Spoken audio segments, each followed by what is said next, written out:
A nossa palavra dessa noite, ela é do nome de Jesus.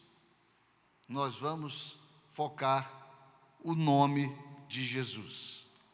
E eu queria que vocês mergulhassem aí uns 50 minutos comigo nesse nome, para entender o princípio de ter o nome e de ser o nome de Jesus. Nosso texto base está lá em João, capítulo 16, verso 23. Mas eu não vou somente no versículo 23. Eu quero o texto todo para que vocês entendam. Eu vou ler uns trechos e explicar outros. Esse trecho que eu vou ler de João 16 é talvez o texto mais complexo em que Jesus se dirige aos seus discípulos para explicar a respeito da importância do nome.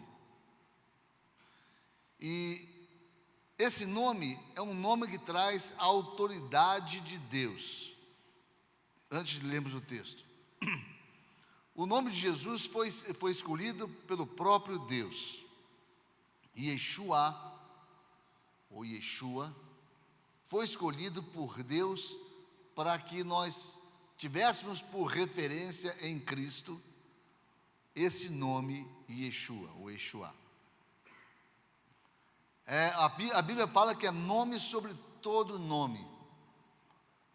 E nós vamos entender a importância desse nome.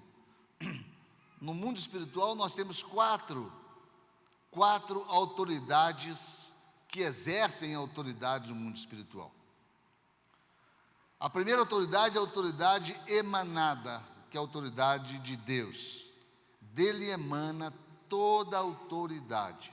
Nenhuma autoridade no mundo, seja natural, seja espiritual, é exercida senão pela permissão de Deus. Existe a vontade ativa, existe a vontade permissiva. A vontade ativa é o centro do querer de Deus. A vontade permissiva é aquilo que paralelamente caminha junto à vontade de Deus, e que nem sempre é a vontade dele. Muitas vezes, é a nossa própria vontade. Mas a autoridade emanada, que é a autoridade de Deus, ela está sobre toda a autoridade exercida, até a autoridade do próprio Satanás. Mas pastor, Satanás tem autoridade? Vocês verão que tem. A segunda autoridade é a autoridade conquistada. Essa que nós vamos lidar hoje, a de Jesus. Ele conquistou na cruz do Calvário. E ele fala: toda autoridade me foi dada no céu e na terra. No plano vertical, no plano horizontal.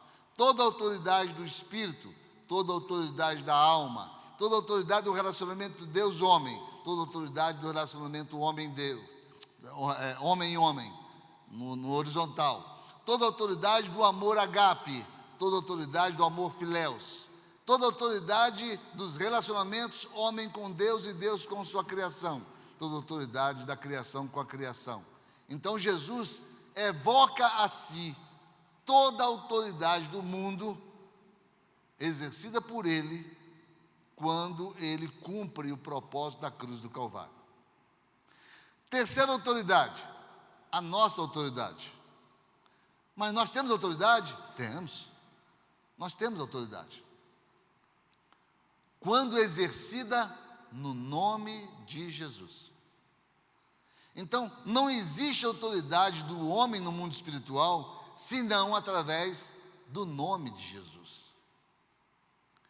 Em meu nome, expelirão demônios, falarão novas línguas, se alguma coisa mortífera beberem não lhes fará mal, imporão a mão sobre os enfermos, eles ficarão curados, em meu nome.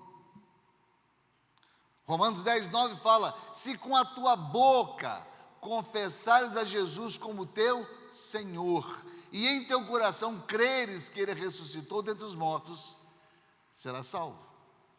Então, o senhorio de Jesus sobre a nossa vida nos delega autoridade, nos outorga autoridade. Então, no nome dele, exercendo o papel que nos é devido, exercer como filhos dele, nós detemos a autoridade do mundo espiritual. Se você está enfermo, se um filho está enfermo, se alguém da família está enfermo, você, na autoridade do nome de Jesus, pode impor as mãos e orar, exercendo a tua autoridade no mundo espiritual, porque ela existe. Tem que haver propósito nela, mas ela existe. Não é a tua vontade, eu tenho vontade de orar pelas pessoas, eu vou sair orando. Não. Por quê? Porque a enfermidade da pessoa pode estar dentro de um propósito maior, que não a sua vontade de que ela fique curada.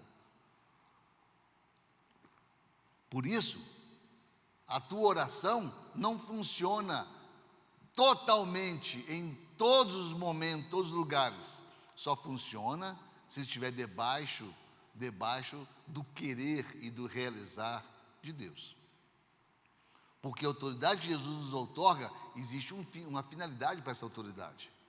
Existe um propósito para essa autoridade. Não é o propósito de você ser o tal. Eu já ouvi muitas vezes na minha vida fora, anúncios, carros passando na rua: venham participar do grande culto de milagre, o grande homem de Deus, e ele vai pregar, e ele vai impor a mão sobre os enfermos. Quem garante isso? Não é ele que garante, não é o homem de Deus que vai garantir. Quem garante é o nome de Jesus, é o nome pelo qual ele vai exercer autoridade no mundo espiritual. Agora, essa autoridade estará dentro do propósito de Deus, porque se estiver fora do propósito de Deus, nada vai acontecer. Você pode saber surfar, você pode ter a melhor prancha do mundo, você pode estar na melhor praia do mundo, se Deus não trouxer as ondas, ninguém vai surfar. A grande realidade é que o nome de Jesus é o nome pelo qual importa-nos sermos salvos, e nós veremos isso mais adiante. E a quarta autoridade: primeira emanada, segunda conquistada, a terceira outorgada ou delegada, e a quarta usurpada. Usurpada, sim. Na ausência da terceira autoridade, Satanás exerce a dele. E entenda o que eu vou falar para você.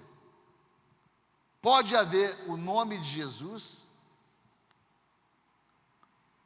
pode haver o nome de Jesus, pode haver a igreja, pode haver o louvor, pode haver tudo.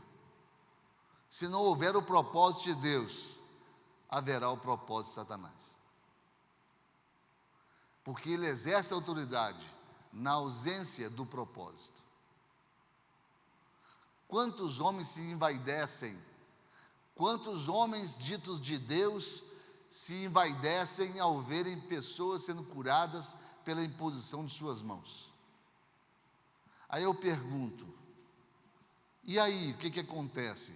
Houve o propósito de Deus, mas o homem não estava preparado.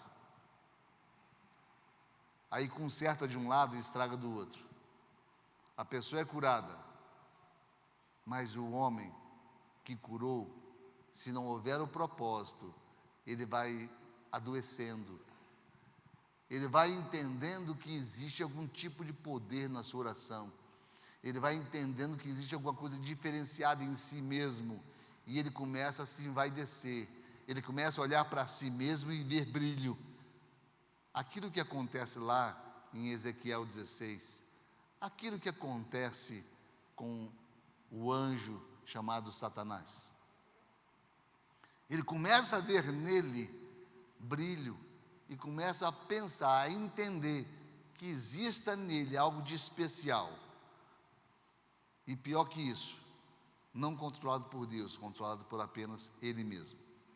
Então as agendas dele quem faz é ele, a agenda dele quem faz é a ganância dele, a agenda dele quem faz é a vaidade dele, a agenda dele quem faz são muitos fatores, só se esqueceu-se de apenas um detalhe: o propósito de Deus. Quem está entendendo até aí, diga amém, por favor. Só vocês? Acompanhe. Lá em João 16 fala, Jesus falando: tenho-vos dito essas coisas para que não vos escandalizeis. Expulsar-vos-ão das sinagogas, e vem mesmo a hora em que as pessoas vão matar os cristãos achando que estão a serviço de Deus. A igreja começar a ser perseguida e as pessoas terem o desencargo de consciência de que estão apenas cumprindo a vontade de Deus. As cruzadas.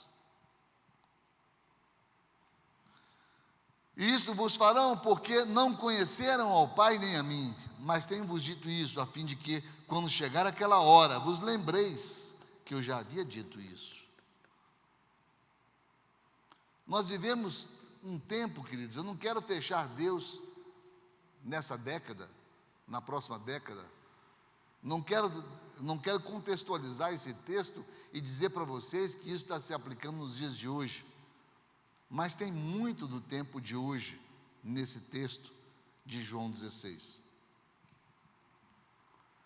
E Jesus continua: antes, porque isto que vos tenho dito, o vosso coração se encheu de tristeza. Todavia digo-vos que vai vir um tempo em que vocês vão se alegrar. E quando ele vier, convencerá o mundo do pecado, da justiça e do juízo. O papel da igreja,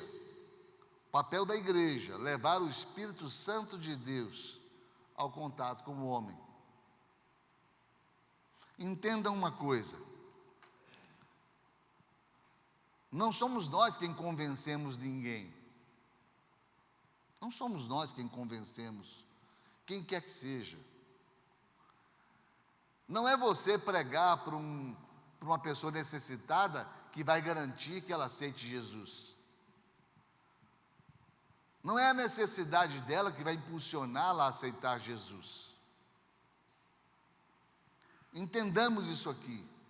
Quem convence o homem é o Espírito Santo. E Jesus teve que partir para que o Espírito Santo de Deus permanecesse conosco. Mas vai chegar o dia em que o Espírito Santo de Deus será retirado. E quando ele for retirado,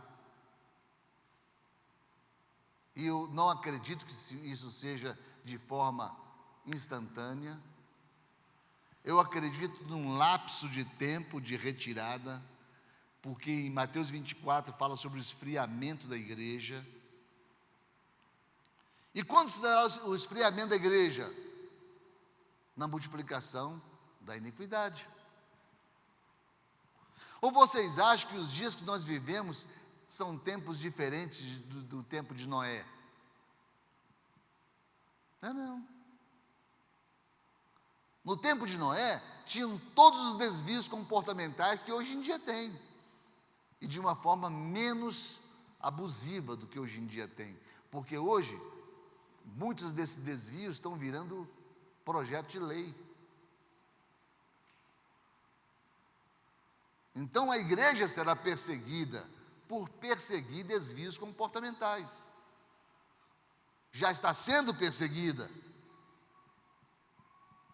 Se qualquer pessoa pegar e filmar o que eu estou falando aqui e colocar fora de contexto, isso aí eu posso responder processo, por estar pregando o Evangelho dentro da igreja, debaixo da orientação bíblica. Então o que vai acontecendo? Nós vivemos esse tempo do esfriamento do amor, e pela multiplicação da iniquidade. O que é uma iniquidade? Eu tenho explicado para a igreja sempre, mas é importante sempre relembrar. Iniquidade é o pecado que não deflagra mais o estado de consciência acusatório. É o pecado domesticado. É o pecado que, quando efetivado por algumas pessoas, não causa nenhum tipo de consciência pesada, não causa na pessoa o desejo, o anseio pela confissão. A pessoa não se sente mais culpada de estar cometendo aquele pecado, então logo ela não confessa mais aquele pecado, ela o domestica, ela o coloca debaixo daquilo que ela pratica de forma constante, sem que haja deflagração do estado de consciência. Parece familiar para vocês isso? É claro. É claro. Eu tive menino, infância, eu tive adolescência. Eu lembro dos desvios comportamentais de adolescente. Quando vinham parar na nossa mão umas revistas que não podiam circular aos olhos dos adultos, de alguns. E nós, quando crianças, quando adolescentes, aquilo era uma coisa terrível de ser vista, e a gente não entendia por quê. E hoje em dia está nos celulares aí, na mão de criança, na mão de adolescente, para lá e para cá, sem deflagrar nenhum estado de absorção do que é moralmente permissivo para os nossos filhos. Se hoje liga a televisão 10 da manhã, se você não estiver vigiando, seu filho estará se alimentando de perversidades, de desvios e etc. Então, o que está acontecendo? De repente, o Espírito Santo de Deus está aos poucos sendo retirado. Olhem para mim e sejam sinceros. Eu sou pastor, tenho mais de 30 anos. Sejam sinceros com vocês mesmos. Quem de vocês não tem percebido a mudança da igreja? Quem tem percebido que a igreja está mudando? Levanta a mão. Sim. É como eu acabei de dizer, tem 30 anos que eu sou pastor, eu vi muitas vezes, no meio de vocês já presenciaram, no meio de uma pregação, alguém sair gritando, chorando e vir aqui e se joelhar aqui e passar o culto todinho aqui chorando, arrependido por uma palavra ministrada. Isso não era novidade para a gente. Isso não era novidade. Muitos de vocês viram isso acontecendo. Ao final do culto, pessoas vindo rapidamente à frente e aqui ficarem chorando, e eu liberar para voltar, não volta para o lugar, fica chorando, e o pessoal da administração começa a desligar as luzes, e alguém virar para mim e falar: pastor, e aquela pessoa, e aquela outra, e aquelas duas, e aquelas três, e aquela que desacordou, oraram por ela, desacordou, o que a gente faz? Eu falei: senta e espera a pessoa acordar. Senta. Não pode chamar, não? Não pode chamar. Deixa ela ter a experiência dela. Vai te custar 1 hora, 2 horas a mais de sono. Só isso. Senta, espera. Cobrimos a pessoa e íamos embora. E ficava alguém vigiando aquela pessoa desacordada, tendo uma experiência com o Espírito Santo de Deus. Agora, quanto tempo faz que a gente não vê isso acontecendo na igreja? Ah, é porque essa igreja, pastor, tem igreja por aí. Queridos, a igreja como um todo. Porque o mesmo evangelho que é pregado aqui, cremos, seja pregado em outros lugares. Mas, onde está o nome de Jesus nisso? Todas as vezes que nós pensamos em alguém, nós vamos recorrer a 3 vias de memória. 3 vias de memória. A primeira via de memória é o nome da pessoa. E a gente fica triste quando a gente considera alguém num valor afetivo e você reencontra essa pessoa e a pessoa fala: oh, como vai? Tudo bem? Eu esqueci, foi seu nome.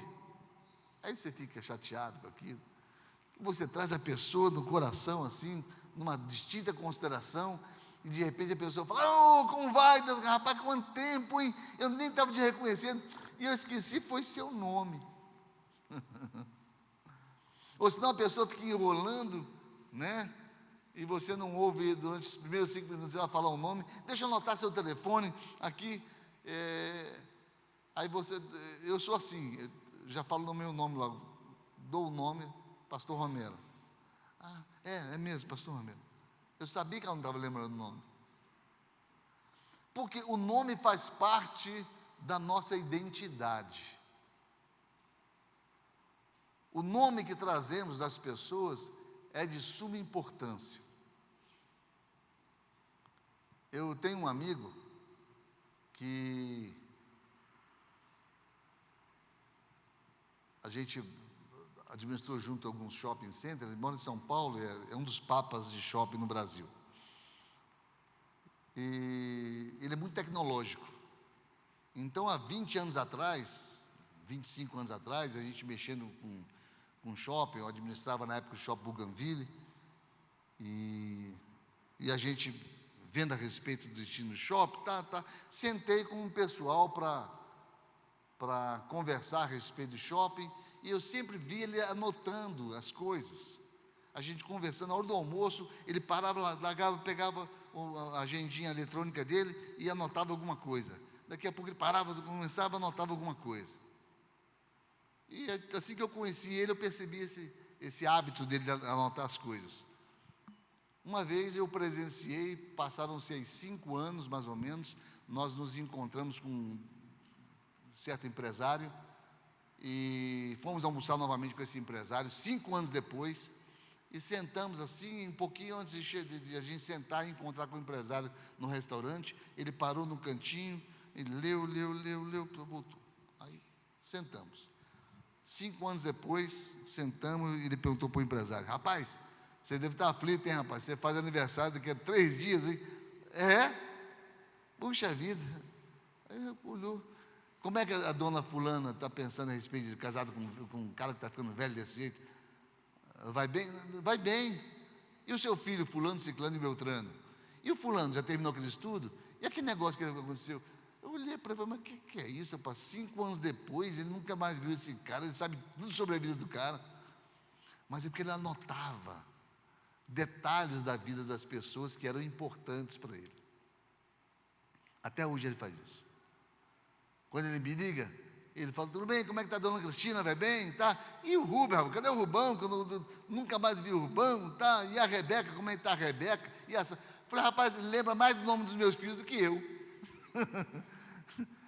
Ele sabe detalhes, mas é uma pessoa que entendeu quão importante são detalhes de relacionamentos que vão se aprofundando e que a gente precisa ter esse relacionamento. O nome de Jesus é assim. Quando eu falo Jesus, o que te vem à mente? Porque o nome de Jesus é o único nome que você vai levar para a eternidade. Sabia disso? Porque todo joelho se dobrará ante o nome de Jesus. Ele vai exercer autoridade eterna. Eu tenho o pensamento de que nós não levamos memória para o céu. O homem é um espírito, possui uma alma e mora num corpo. A alma vai para o inferno, acompanha o espírito para o inferno, mas para o céu não.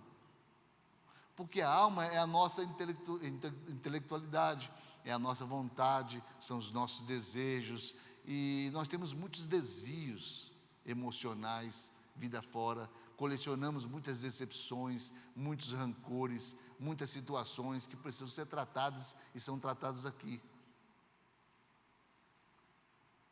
Tem muita gente que se imagina: caramba, aquele vizinho meu vai para lá, para o céu, aquilo não vai ser céu se ele for meu vizinho no céu também.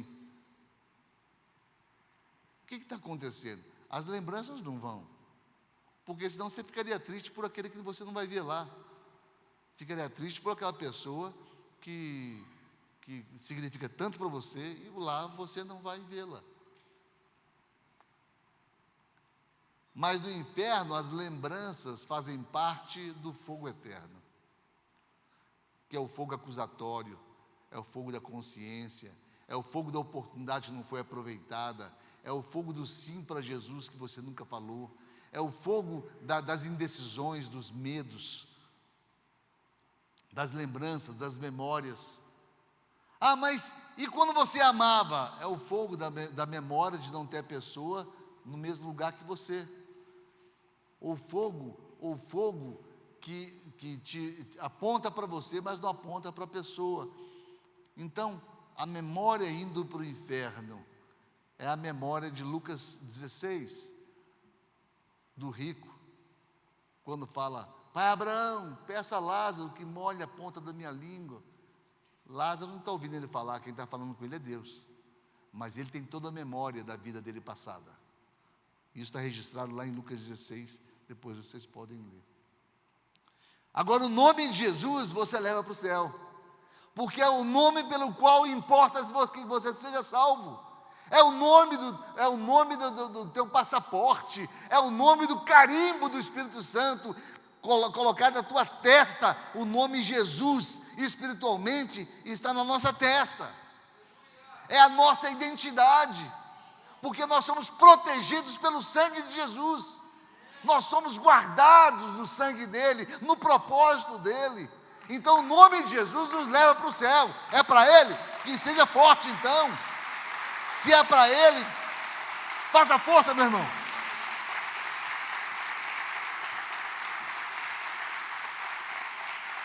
É o nome que você vai levar. Você não vai levar a sua identidade, não. Você vai levar a identidade dele. É o nome da memória eterna. Eu tive um amigo, porque ele já faleceu, que ele era judeu e pastor, judeu messiânico. E eu lembro como eu gostava de ouvi-lo pregar. E ele teve uma experiência tremenda. Ele teve um laudo de morte súbita. Teve uma parada cardíaca e morreu, e foi constatada a morte dele. E 6 horas depois da morte dele, ele ressuscitou. Ele traz uma experiência dessa experiência. Ele contava para poucas pessoas, eu nunca vi ele pregar no púlpito sobre isso, porque ele falava, nem todos estão preparados para ouvir. Ele contou para alguns pastores, e respeitando o que ele havia, o pacto dele, eu não fiz pacto algum, eu sempre conto isso porque eu sei que edifica pessoas. Ele era um homem muito íntegro, pastor João Carlos. Ele contava que, quando ele morreu, ele sentiu como se fosse o espírito dele saindo do corpo, e ele olhou para baixo e viu que estava se desgrudando do corpo, e ele não se enxergava, mas ele enxergava o exterior.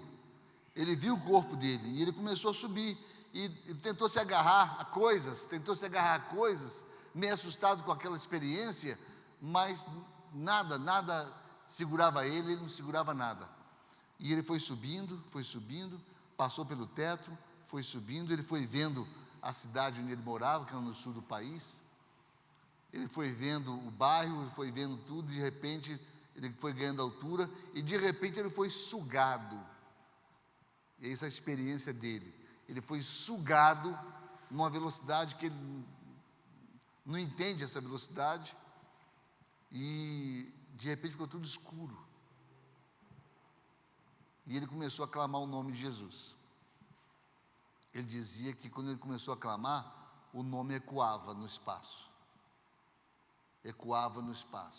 ele não enxergava nada, ele gritava cada vez mais, até que chegou num lugar que era pleno de luz, e ele com esse nome na boca ainda, ele chegou numa espécie de um portal, e falando o nome de Jesus, e viu muitos pontos de luz, e ali o portal não se abriu. Ele parou e ficou em frente ao portal, e clamando pelo nome de Jesus, clamando, aí de repente ele foi sugado para trás. Ele falou: eu só lembro de uma coisa com muita clareza, o nome de Jesus. Eu só lembrava do nome de Jesus. E eu gritei muitas vezes, e ele acorda no corpo dele gritando o nome de Jesus. Ah, isso foi uma ilusão, isso foi um sonho, isso foi um delírio, o que foi não sei. Eu sei que o que me marcou foi ele dizer que eu só lembrava de uma coisa: o nome de Jesus. Então guarda no teu coração isso. Esse nome é o único nome que pode te levar para a salvação eterna em Deus. Então guarda esse nome. Ele é a identidade para você. Jesus é a identidade para você. A segunda lembrança, a segunda via que você tem para se lembrar de alguém em memória, é da imagem da pessoa. Nós temos uma imagem muito controversa de Jesus, porque é uma imagem caracterizada, uma caricatura, né?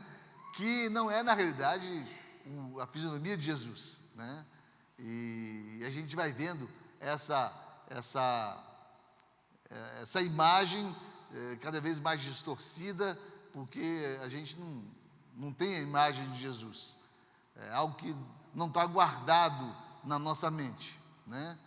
Não é uma memória exata, não é uma memória de percepção nossa, mas é algo que se criou, se fez, nós não temos. Mas uns com os outros nós temos a memória da pessoa, e às vezes passam-se os anos e a memória da pessoa parece que acompanha, mesmo você sem ver a pessoa, alguns traços vão acompanhando, né? Eu tive um irmão, já falecido, que ele se parecia muito com aquele ator, Sylvester Stallone, mas se parecia muito mesmo. Na época de jovem, a gente sempre brincava, tá? Porque todo mundo percebia isso, todo mundo falava a esse respeito. E um dia uma prima que a gente não via há muitos anos, eu fui pregar no aniversário de 80 anos de uma tia minha, e uma prima falou: vou levar teu irmão no Procon, porque eu guardava a imagem dele do Sylvester Stallone, agora revi ele depois de 30 anos, ele está fraquinho, magrinho, careca, tem nada a ver com o Sylvester Stallone. Mas é porque ela guardava uma imagem dele. Agora, qual é a imagem de Jesus? Se eu falo para você, Jesus, de que você lembra?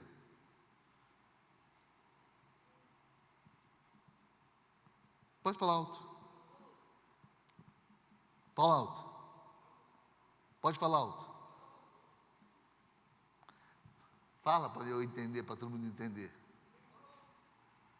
Uma falou luz, a outra falou cruz. A cruz de Cristo, o sacrifício dele. Mas por que a gente lembra do sacrifício dele? Falou de Jesus, a gente lembra de cruz. Por quê? Porque a terceira memória que nós temos das pessoas são pelos feitos dela. São os feitos, alguém que te fez alguma coisa, alguém que te beneficiou em alguma coisa, ou até te maleficiou em alguma coisa. Às vezes levamos lembranças amargas, ressentimentos, mágoas, falta de perdão, por coisas que pessoas fizeram, e não houve uma devida explicação, não houve um pedido de perdão, alguma coisa nesse sentido. Eu lembro aqui na igreja, não foi aqui, foi na igreja ali embaixo, de uma senhora que chegou e falou que queria conversar comigo.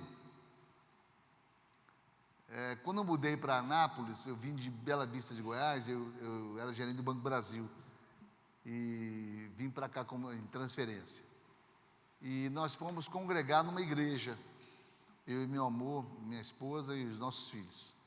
Ficamos 5 anos nessa igreja, até que o Senhor nos retirou de lá e iniciamos o trabalho que é essa igreja, Shalom. E no tempo que ficamos lá, eu conheci essa senhora. E ela veio aqui na igreja onde a gente já estava como pastor, e falou para mim: pastor, eu queria conversar com o senhor, pode ser? Então pode ser. Aqui na igreja nós temos um princípio: batom com batom, bigode com bigode, né?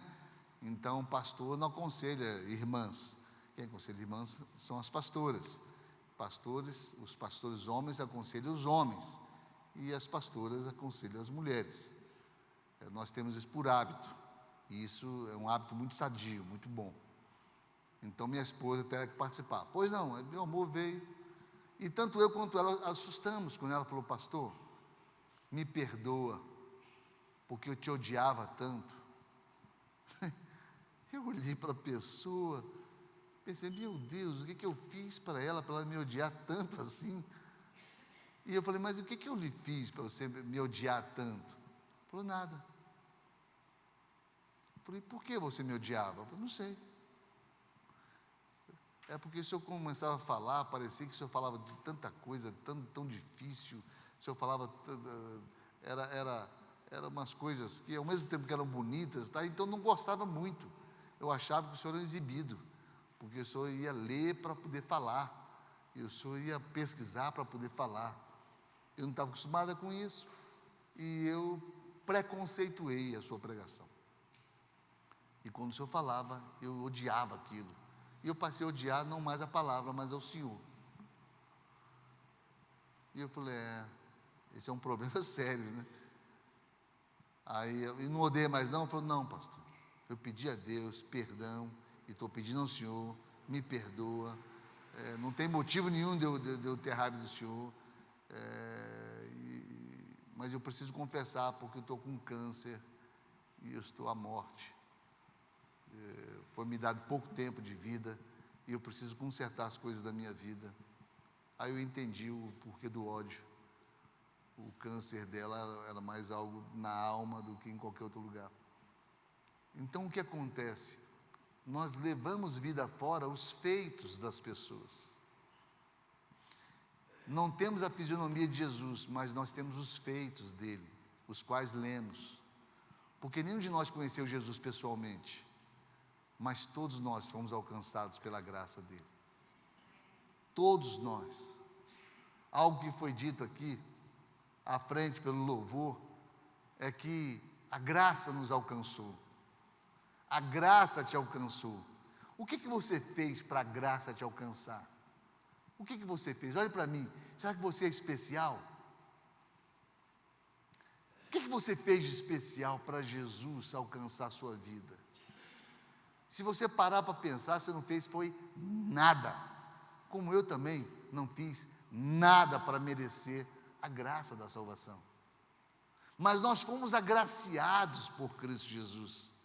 Esse é o maior feito do nome de Jesus, é a graça. Quando nós falamos de Jesus, nós pensamos na nossa salvação, nós pensamos no quanto fomos beneficiados, no quanto fomos agraciados.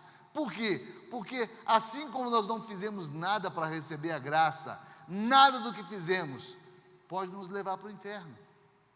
Nada, nem o mal do que fizemos pode nos condenar.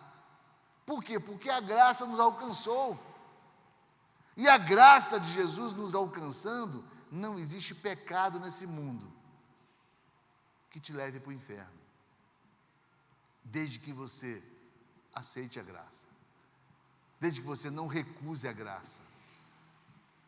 Então não são os nossos pecados que nos levam para o inferno, é a rejeição da graça, é rejeitar o nome de Jesus, porque o nome tipifica a pessoa dele. Então para e pensa comigo, quando eu falo do nome de Jesus, você não tem que lembrar religiosamente de alguém que foi pendurado na cruz, não, você tem que lembrar com muita gratidão no coração de alguém que entregou sua vida por você, mesmo sem te conhecer, mesmo que você não tivesse nenhum mérito. Muito pelo contrário, nós éramos inimigos de Deus. Se nós pararmos para pensar aqui, ele conheceu pelo nome, por exemplo, alguns aspectos de Jesus, com relação a gente. Ele conheceu pelo nome Jó, ele vira para Satanás e fala: viste o meu servo Jó? Conhecia Jó pelo nome. Ele conheceu Moisés pelo nome.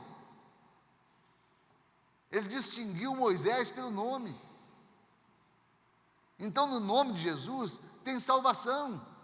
Salvação nominal. Salvação pela identidade da pessoa.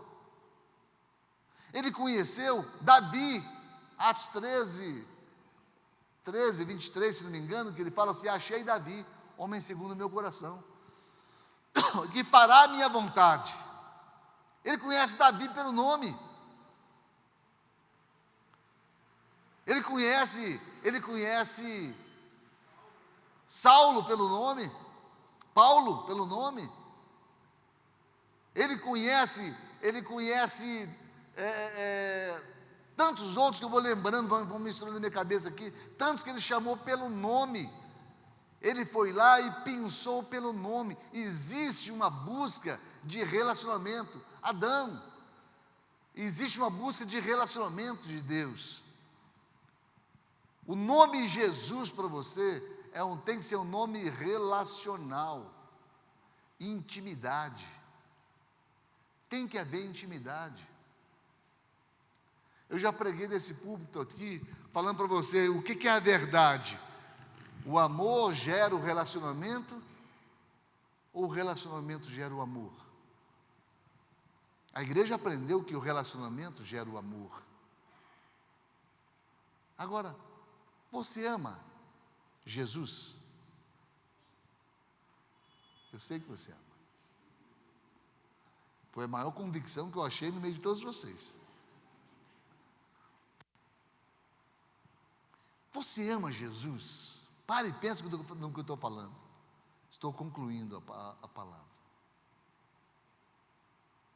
Você ama Jesus? Você está buscando dentro de você aí fatos, experiências, sentimentos. É o que você está buscando dentro de você. Eu quero dizer para você uma coisa: nada disso vai te levar à conclusão de que você ama Jesus. Só tem uma coisa que vai te levar à conclusão de que você ama Jesus. É o relacionamento com Ele. Só o relacionamento nos leva ao amor. Só o relacionamento. E o interessante, eu fiz esse teste já com a igreja, mas vou repeti-lo porque é importante para a gente guardar. Eu perguntei, no dia que eu preguei sobre isso, eu perguntei para alguém assim: você compra pão todo dia? E a pessoa disse: compro. Todos os dias você vai na mesma panificadora? Vou. Quantos anos tem isso? É que eu mudei para lá tem 7 anos. 7 anos você vai na mesma panificadora? É. Você lembra se é a mesma pessoa que te atende? É, a mesma pessoa. Quanto tempo você fica dentro da panificadora? Ele falou: uns 5 minutos. Falei: 5 minutos é pouco, mas durante 7 anos torna-se muito. Qual é o nome da pessoa que te atende? Não sei, pastor. Falei: interessante. Porque você conversa com essa pessoa 5 minutos todos os dias. E não foi capaz de desenvolver um relacionamento que pelo menos quebrasse o gelo do desconhecido ao saber o nome dela. Mas eu não vou te julgar, mas creio que você não ore todos os dias 5 minutos. Não acredito que você gaste 5 minutos do seu dia, todos os dias, orando ao Senhor. Aí você vem me dizer que você ama Jesus? Você ama a pessoa que te atende na panificadora? De repente nós temos um relacionamento com Deus, uma vez por semana, 50 minutos, que é o tempo que eu vou gastar, ou 40 minutos. E você ama Jesus? Com quem você não se relaciona todos os dias? Com quem você não abre o teu coração todos os dias? De quem você não tem lembrança nem da fisionomia? Quem você se esqueceu dos feitos que ele teve por você? Pastor Paulo Henrique e pastora Cláudia, nós tivemos um dia lá em Pirenópolis, nessas férias, e eles vindo de Pirenópolis para cá de noite, quase atropelaram uma capivara. Uma capivara. O pastor Paulo Henrique relatou para mim que foi um milagre de Deus. Foi um milagre. Falou para mim: pastor, foi um milagre. Não tem outra palavra. Foi um milagre. Porque se o carro tivesse batido naquela capivara, teria capotado. E já era tarde da noite. Estava só eu, só ele e a esposa, a pastora Cláudia. Você está lembrado dos feitos de Deus por você? Aquela enfermidade que não levou a sua vida, que não levou a vida do seu ente querido, aquele acidente que quase aconteceu, aquele problema que quase aconteceu, aquele mau negócio que quase aconteceu, aquela questão que quase aconteceu. Quantos quase na sua vida você pode contar? Quais são suas memórias do feito do nome de Jesus, do homem chamado Jesus? Quanto tempo de relacionamento você tem tirado com esse nome? Não pode ser apenas um nome, é nome sobre todo nome, o único nome pelo qual importa nos sermos salvos.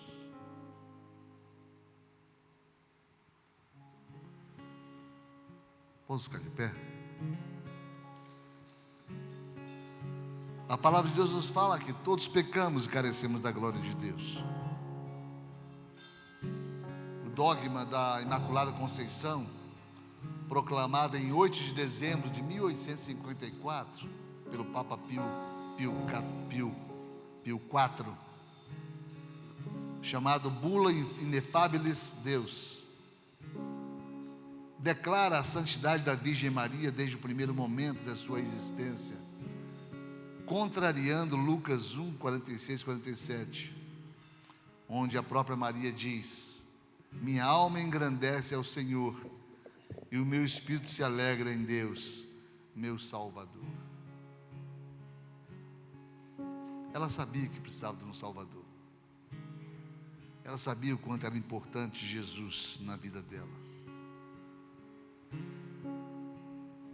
Nós sabemos o quanto é importante Jesus na nossa vida, mas o quanto amamos Ele e o quanto Ele nos amou, obedecendo-se às proporções, pode ser mencionado? Porque em João 3,16 fala que Ele nos amou de tal maneira que deu seu Filho por nós. Jesus morreu por nós. O que você tem feito por Jesus? Porque é um princípio bíblico. Deus planta no mundo um filho, seu único filho, seu unigênito filho. O que Ele espera colher ao plantar uma semente tão preciosa? Sementes de filhos. Ele quer colher filhos preciosos como Jesus era. Todos chamar-se-ão Jesus. Seu nome para Deus, Deus te conhece como conheceu de Jó, de José, todos da palavra de Deus, todos eles, os da promessa, os da graça, todos que foram salvos por Jesus. Um único nome, não importa o tempo, pelo qual importa nos ser salvos. Um único nome. todos nos chamaremos Jesus no céu. Todos teremos a mesma essência dele. Todos estaremos sob a proteção dele, sob o nome, sob o sangue dele.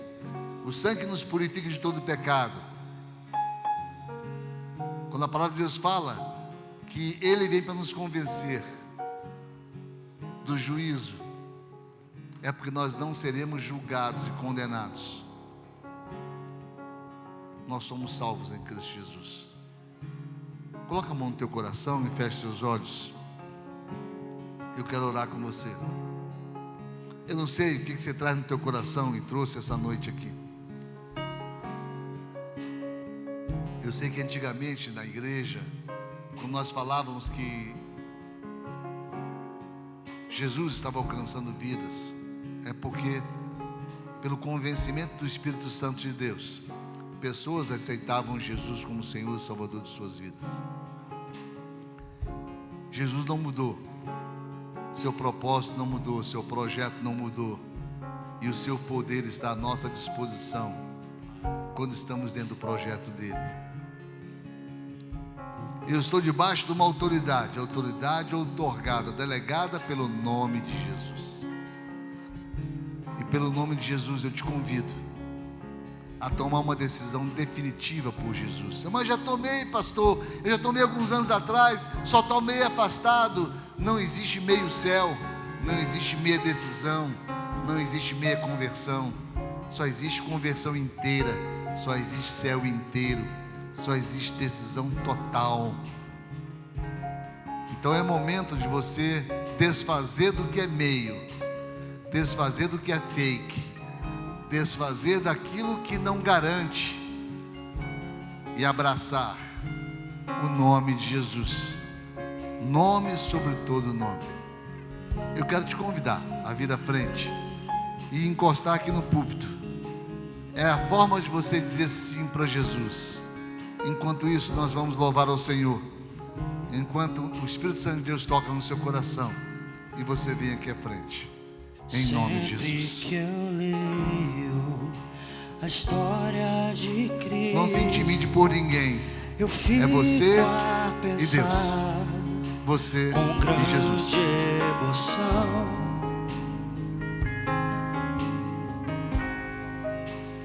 no privilégio que muitos tiveram de ver o seu rosto, sentir suas mãos. Eu também teria a mesma alegria de vê-lo tão perto, bem junto a mim.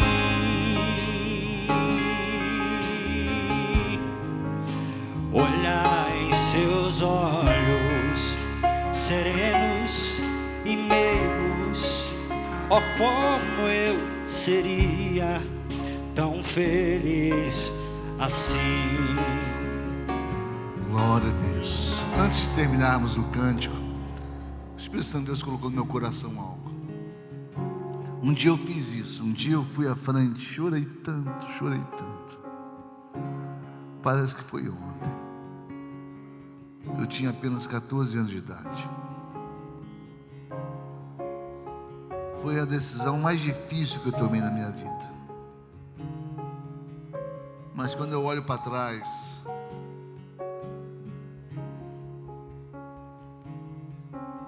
eu glorifico a Deus por ter tomado essa decisão.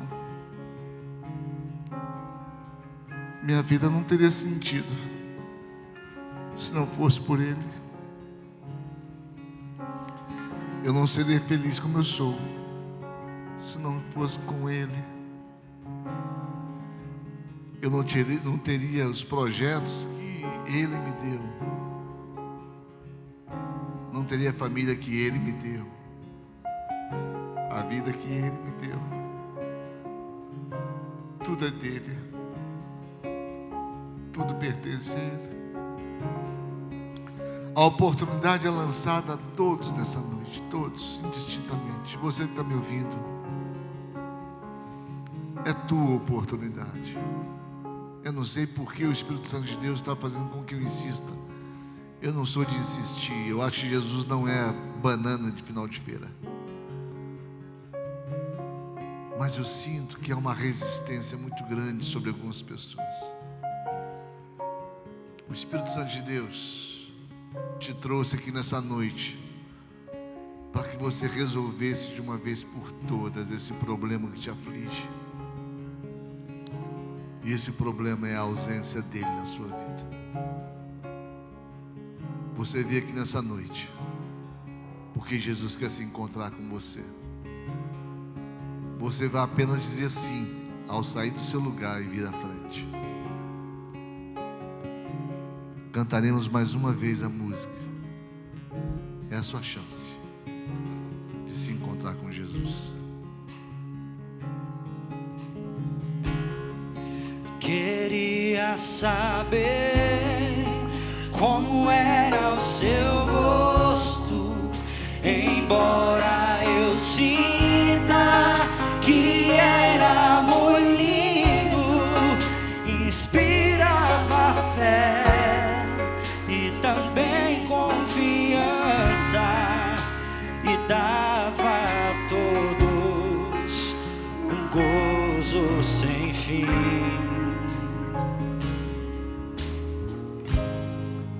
Ao ver as gravuras, os quadros pintados daquilo que dizem ser o meu Senhor, meu ser não aceita o que está na tela, porque é falsa a inspiração do pintor.